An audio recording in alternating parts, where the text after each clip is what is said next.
సంవత్సరాల తరబడి ఎన్ని మందులు వాడినా మీ మోకాల నొప్పులు తగ్గట్లేదా? ప్రాణ పెయిన్ క్లినిక్ లో అత్యాధునిక చికిత్స.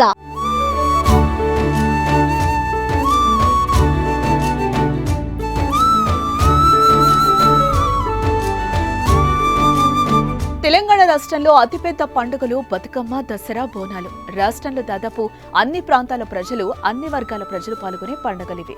అందుకే తెలంగాణ ప్రత్యేక రాష్ట్రం ఏర్పడిన తర్వాత అధికారంలోకి వచ్చిన కేసీఆర్ ఈ పండుగలను అధికారికంగా నిర్వహించారు.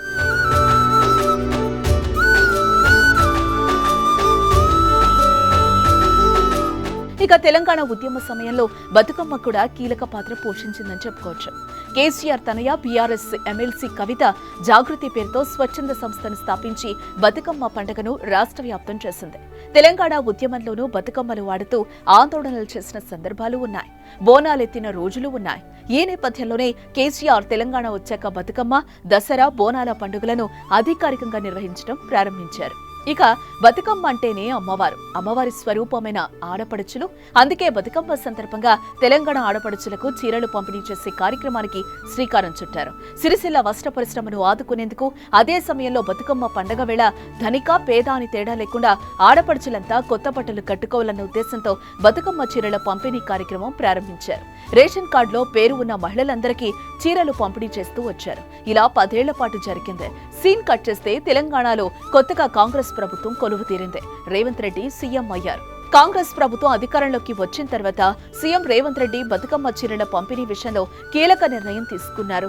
ఏటా బతుకమ్మ పండుగ సందర్భంగా మహిళలకు ఉచితంగా అందిస్తున్న చీరల పంపిణీ కార్యక్రమాన్ని నిలిపివేయాలని నిర్ణయం తీసుకుంది. బతుకమ్మ చీరల పంపిణీ పెద్ద గోల్మాల్ పథకమని సీఎం రేవంత్ రెడ్డి స్వయంగా ఆరోపించారు. దీంతో బతుకమ్మ చీరల పథకం స్థానంలో మరో స్కీమ్ తీసుకురావాలని ఆలోచన చేస్తున్నట్లుగా తెలుస్తోంది. ఈ మేరకు ఇప్పటికే నిర్ణయానికి వచ్చింది. అయితే బతుకమ్మ చీరల పంపిణీ నిలిపివేస్తే మహిళా లోకం నుంచి ఏమైనా అభ్యంతరాలు వ్యక్తమవుతాయా అనే అభిప్రాయం తెలుసుకునే పనిచేస్తోంది. గత ప్రభుత్వం అందించిన ఈ బతుకమ్మ చీరలు నాసిరకంగా ఉన్నాయని మహిళల్లోనే తీవ్ర వ్యతిరేకత కూడా వ్యక్తమైంది. కేసీఆర్ కూతురు కవిత ఈ చీరలే కడుతుందా అని కూడా విమర్శలొచ్చాయి. మరికొన్ని చోట్ల చీరలను దహనం కూడా చేశారు.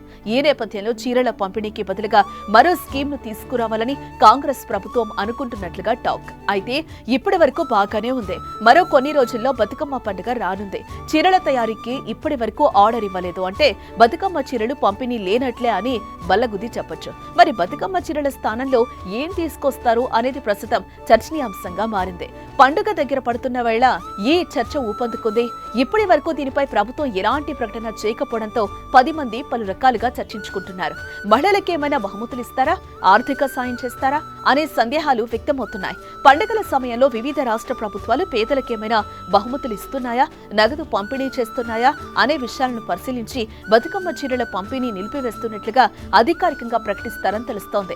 తెల్ల రేషన్ కార్డు ఉన్న కుటుంబాల్లోని మహిళలకు నగదిస్తే ఎలా ఉంటుంది, ఒక్కొక్కరికి ఎంత ఇవ్వాలి, ఆర్థిక సాయం చేస్తే ప్రభుత్వంపై ఎంత భారం పడుతుంది వంటి వివరాలు తెలుసుకుంటున్నట్లుగా సమాచారం. అయితే దీనిపై త్వరలోనే ప్రభుత్వం నిర్ణయానికి రానున్నట్లుగా సమాచారం.